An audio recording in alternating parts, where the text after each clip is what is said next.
홍주희 뉴스 그러니께 전용시 지난편에는 지난 1990년이죠. 애국장을 서훈받은 장성순. 하지만 그는 사실 밀정이었다는 소식. 그러니까 서훈 취소를 해야 한다고 주장했었는데요. 예고한 대로 오늘 꼭지는 장성순의 보이지 않는 손에 대해서입니다.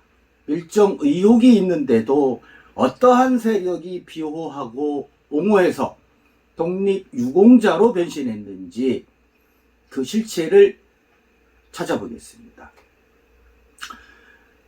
자, 장성순이 보이지 않는 손이 누구였는지를 시작하기 전에 일단 배경 설명을 신문 보도 아카이빙 하겠습니다.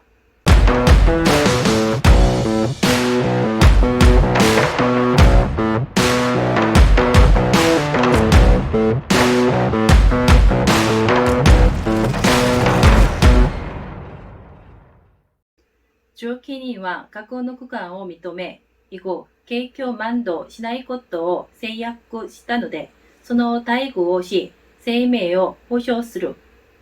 보증서 장성순 여는 대국상 전비 과거의 허물을 회호하고 공순의 성희를 표하여 이후 결단코 망동을 하지 아니할 것을 양심으로 서약하면 지사에 상당한 대우를 하고 또 그 생명을 보증하는 바이라. 용정총 귀순자 취급위원장 육군중자 오키타이 오토코.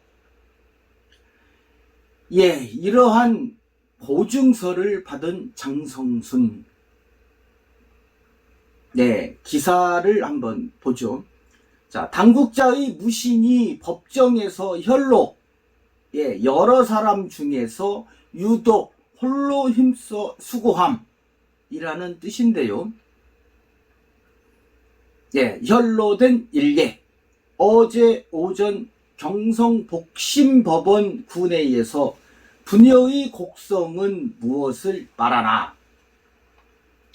구슬픈 봄비가 소소히 내리는 어제 오전 11시경에 종로 재판소 군회에서 나이 40여 세나 되어 보이는 늙은 부인이 12, 3세의 어린 소녀의 손목을 잡고 비를 맞으며 죄수를 싣고 서대문 감옥으로 향하는 자동차를 따라가며 가슴이 터질 듯이 울고 그 앞에는 20세 내외의 여학생이 역시 그와 같이 울며 재판소 근처에는 돌연히 곡성이 낭자하고 이것을 본 다른 사람들까지 비를 맞으며 따라 나갔더라.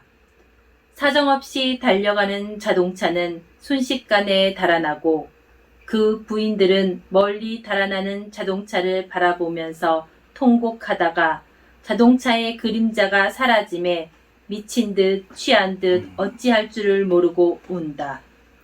사정없이 쏟아지는 빗발은 쉴 새 없이 내려 그들의 눈물에 젖은 옷을 더욱더욱 적시는데 그들은 여전히 울기를 마지 아니하고 재판소 군회에 서 있는 앵화나무도 슬픔을 머금은 듯 말할 수 없는 일장 비극을 이루었더라.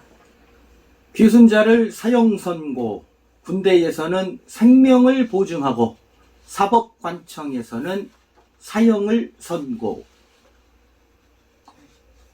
무슨 연고로 그 여자들은 그와 같이 가슴이 무너지듯이 우는가. 그들은 원래 함경북도 회령 사람으로 수년 전에 간도에 들어갔다가 독립운동에 참가하여 함흥지방법원 청진지청에서 사형 선고를 받고 경성복심법원에 공소하였다가 어제 오전에 공소 기각을 당한 장성순의 처 이씨와 두 딸이다. 부모가 100세 향수를 하다가 병으로 죽어도 원통하거늘 죄로 인하여 생목숨을 끊게 되는 것이며 생목숨을 끊게 되는 것도 원통하거든. 더구나 무실한 죄명으로 죽는 것이며 무실한 죄명으로 죽는 것도 원통하거든. 이상한 경우에 괴상한 말에 속아서 죽게 되는 것이라. 그의 가족과 자손들이 얼마나 지원 극통하리요. 참으로 가슴 절절한 내용의 기사입니다. 읽고 듣는 이의 가슴을 파고드는 그때의 모습이 눈앞에 그려집니다. 그런데 이 기사에는 왜 장성순이 공소기각을 당했는지 그 구체적인 내용이 빠져 있습니다. 단지 감상적으로 무신, 즉 신뢰가 없어서 속아서 귀순했다. 간도에서 독립운동을 하였지만 그래서 귀순했는데 보증서도 받았는데 함흥지방법원 청진지청에서 사형 선고를 받은 것은 억울하다 라고 포장하고 있습니다. 그래서 물론 그렇다고 당시죠. 1922년 4월 이 기사가 그때 당시에 동아일보가 친일에 앞장선 언론사가 아니었습니다. 왜 이런 기사를 보도했는지 궁금한데요. 예, 참고적으로 동아일보는 2020년 4월 1일에 창간했기 때문에 이때의 시점이 창간 후 2년이 지난 즈음일 것입니다. 창간 당시 기자였던 김동수는 이렇게 회고했습니다. 동아일보에 모인 사람들은 그때 3.1 만세 직후여서 누구나 애국심에 불타고 있었다. 직장으로 동아일보를 택했다기보다 남은 감옥에 가서 고생도 하는데 이렇게 편안히 앉아 문필보국을 한다. 그런데 뭐가 괴로우냐라는 심정이었고 말입니다. 예, 이렇다 당시 동아일보는 1920년 4월 11일부터 세 차례에 걸쳐 조선인의 교육 용어를 일본어로 강제함을 폐지하라 라는 사설을 실었으며, 그리고 4월 15일이죠. 이때는 평양에서 만세 소요가 일어나서 수십 명이 체포당했다라는 사실을 보도했습니다. 그 때문에 총독부로부터 첫 발매 금지를 당했고 기사 삭제를 당하는 등 일제의 탄압을 아주 심하게 받던 그러한 때였습니다. 그래서 이러할 때 귀순자를 사형 선고, 군대에서는 생명을 보증하고 사법관청에서는 사형을 선고라는 중간 제목. 당시 동아일보는 무엇을 주장하고 싶었던 걸까요?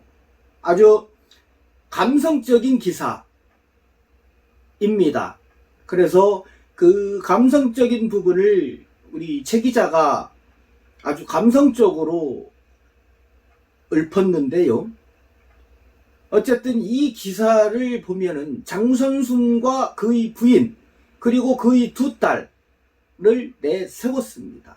민중들의 울분을 한데 모으기 좋은 내용이죠. 그렇기 때문에 동아일보의 그때 당시 상황을 봤을 때 겉으로는 군 부대와 재판소의 무신을 이야기하면서 독립운동을 하면 이렇게 된다 라고 1차 원적으로 묘사를 하고 있지만, 어찌 보면 독립운동가 너희들이 밀정짓을 하면 너희들이 안위는 보장받지 못한다. 그러니 귀순하라는 감언이설에 속지 마라 라는 것을 표현하는 이중적 성격의 기사가 아닐지 이렇게 생각됩니다. 그렇지만 기사를 보면은 역시 다른 기사죠. 역시 장성순의 귀순 이야기를 자세히 언급을 합니다. 역시 그가 밀정이었다는 것을 묘사하고 있는 것이죠. 그래서 어떻게 보면은 해방 후, 독립 후 현재 대한민국의 현 주소를 예견하듯이 그렇게 묘사를 했습니다. 밀정이라고요. 그렇지만 후대의 손들이 이러한 숨겨진 의도를 파악하지 못하고 기사의 그 단면만을 보고 서운을 신청하고 서운을 추서하는 이 작금의 사태가 발생하고 있습니다. 전혀 의도하지 않은 방향으로 말입니다. 그렇기 때문에 지난 시간에 말씀을 드렸었죠. 장성순이 여러 가지로 말을 하고 라는 부분 다시 한번 말씀드리겠습니다. 결국 그가 말한 여러 가지 말, 그 말은 간도에 있던 국민회의 내부 자료나 관련 인물들이 정보를 내주었다라고 유추할 수밖에 없습니다. 그로 인해 얼마나 많은 독립지사들이 사살되고 체포되었을지는 우리가 익히 생각해 볼 수 있는데요. 이러한 의심을 확신으로 여길 수밖에 없는 자료, 최 기자가 다시 한번 말씀드리겠습니다. 바로 일제 제중 임시대리공사 요시다 이사부로가 일본 외무대신 우치다 야스야에게 보낸 1921년 6월 27일자 비밀 보고서에 등장하는 대한국민회에 대한 보고를 살펴보면 대부분 주요 간부에 대한 기록들, 수뇌부들의 기록만 보입니다. 그렇지만 장성순이 속해 있던 제1남지방회에서는 유독 경호부장 장성순은 물론 경호원의 이름이 31명이 등장합니다. 이들 중 최성수, 최인선 등 상당수가 1921년 일제 연이어 체포돼 재판에서 중형을 선고받았습니다. 나 혼자 잘 먹고 잘 살자고 동지들을 배반한 자의 입에서 나온 여러 가지로 말을 해서 안타깝게도 이러한 일련의 사건이 장성순의 입에서 시작됐을 가능성이 농후한 대목입니다. 홍주인 뉴스 그러니까 전종씨 의혹을 하나 이야기하려 합니다. 어디까지나 이야기입니다. 독립운동가 후손들은 이런 말을 합니다. 후손이 잘 나가거나 든든한 백이 있어야 서운을 받는다고 말이죠. 장성순이 후손을 알아보던 중 그의 외손자가 재미독립투사 유족회 김 땡땡 이사장인 것을 알았습니다. 네, 아직도 저희가 고민하고 있는 부분이 실명을 공개해야 되는지 아닌지 아직 이 시점에서도 잘 판단이 안 서집니다. 그래서 일단 김땡땡 이사장으로 표현을 하겠습니다. 자, 그러니까 1922년 아까 아카이빙 그 기사 시점이죠. 1922년 4월 5일 구슬픈 봄비가 소소히 내린 그날 종로재판소 군회에서 나이 40여 세나 되어 보이는 늙은 부인이 12, 13살의 어린 소녀의 손목을 잡고 피를 맞으며 죄수를 싣고 서대문 감옥으로 향하는 자동차를 따라가며 가슴이 터질 듯이 울었다는 그 기사. 예, 12, 13세의 어린 소녀. 이 소녀가 바로 김땡땡 이사장의 어머니 장일선 씨인 것입니다. 김 이사장이 1938년생입니다. 그러니까 당시 재판소에서 가슴이 터질 듯이 울었다는 소녀 장일선은 26, 7세 전후에 결혼을 했는지 아니면 그 이전에 결혼을 해서 출산이 늦어졌는지는 모르겠습니다만은 아이를 낳은 것이 바로 1970년 미국으로 건너간 김땡땡 이사장인 것입니다. 이분의 경력도 아주 화려합니다. 현재 미주예술문화단체 총연합회 회장이면서 재미독립투사유족회 이사장, 한국예총 미국연합회 회장을 맡고 있는데요.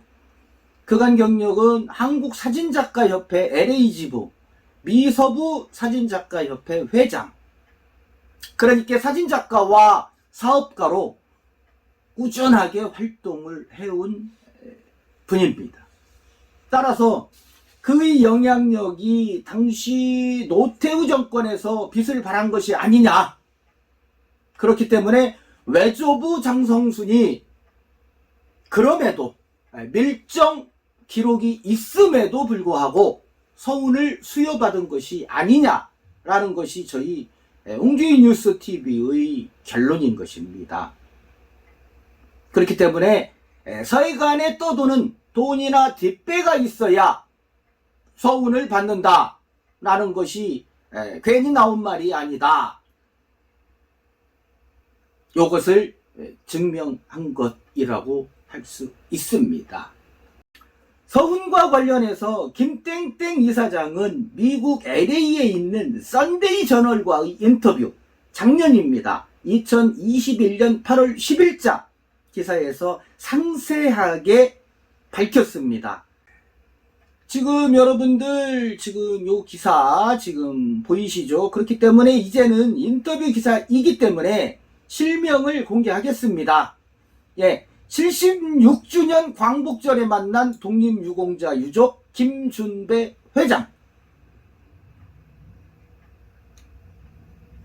네, 해마다 8.15 광복절만 돌아오면 가슴이 먹먹, 나라사랑, 독립운동의 흔적들을 찾아 나선다.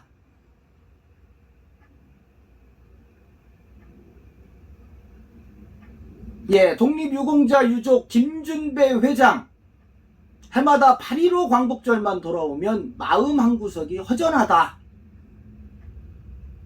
예, 김해김씨 김공정 이품의 핏줄로 뼈대 있는 집안으로 이어진 김 회장은 일찍이 외조부 장성순 옹의 독립운동 기록들을 손수 찾아 끝내 1990년 광복절에 독립훈장 애국장을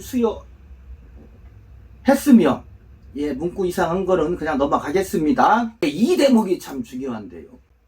이제는 다시 어머니 장일선 86년 작고한 여사의 독립운동 자료를 찾고 있는데 코로나로 고국길이 막혀 청와대와 보훈처를 향해 어머니에 대한 독립유공청원서를 한자 한자 적어 내려가고 있다 라고 했습니다. 김준배 회장은 성장하면서 줄곧 어머니의 한을 느끼며 자랐다. 독립운동으로 일본 제국주의 재판에서 사형 언도까지 받았던 외조부 장성순 옹이 다른 애국 열사들처럼 독립유공자로 추서되기를 바랬던 어머니로부터 외조부의 활동을 듣고 한국 정부에 신청했지만 번번이 자료 미비로 퇴짜를 맞곤 했다.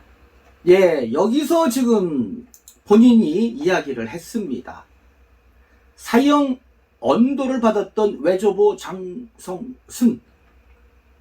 예, 다른 열사들처럼 독립유공자로 추서되기를 바랬지만 번번이 자료 미비로 퇴짜를 맞곤 했다. 그는 과거 선조 선친들의 독립운동 자료를 직접 수집하기 위해 1982년부터 무려 8년 동안 고국을 방문하면서 국립도서관 등 여러 곳을 직접 찾아가 마이크로필름 등을 돌리며 많은 시간을 보냈다. 그러하기 위해 사비도 엄청 썼다. 많은 기록들을 손수 찾아내 결국 그의 외조부 장성순 옹은 1990년에 건국훈장 애국장을 추서받았다. 생전에 어머니의 한을 이루었다. 예, 생전 어머니의 한을 이루었습니다. 그런데 인터뷰 기사에서 지금 좀 중요한 장면이 지금 하나 나왔는데요. 이제는 다시 어머니 장일선 여사의 독립운동 자료를 찾고 있다. 그래서 독립유공 청원서를 한자 한자 적어 내려가고 있다라는 부분입니다. 인터뷰 기사를 보면은 아까 말씀드린 대로 어머니 장일선 여사의 독립활동을 찾아서 서운을 내린다라는 거 하나, 또 장성순 외조부 외할아버지 장선순 독립 서운을 본인이 했다라는 그거를 알 수 있었습니다. 인터뷰 기사에서는 기술을 했던 부분이 썩 빠져 있습니다. 국가보훈처 공문록을 검색해 보면 장성순의 귀순과 관련된 내용을 확인할 수 있었는데 누락이 된 것입니다. 자, 일부러 김준배 이사장이 인터뷰 내용에서 이야기를 안 한 것인지, 그렇다면 본인이 지금도 외교부에 공만 내세우고 일정을 쏴 죽였어, 대단하지 라고 그 공만 부각시키고, 역시 그 귀순을 한 요 내용은 누락을 시키고 있다라는 것을 우리가 유추해 볼 수 있습니다. 예, 상당히 위험한 부분이죠. 예, 어찌되었든 후세의 손들 혹은 독자들의 판단을 위해서는 기사에 장성순이 귀순 내용이 추가되었으면 좋겠다, 아니면 댓글에다라도 남겨야 되겠다, 이렇게 생각합니다. 결국은 공을 내세우다 보면 변질되어 과가 지워지니까 말입니다. 다음 편에서는 김준배 이사장의 어머니 장일선 여사가 과연 독립운동을 하였는가 라는 부분을 한번 짚어보겠습니다.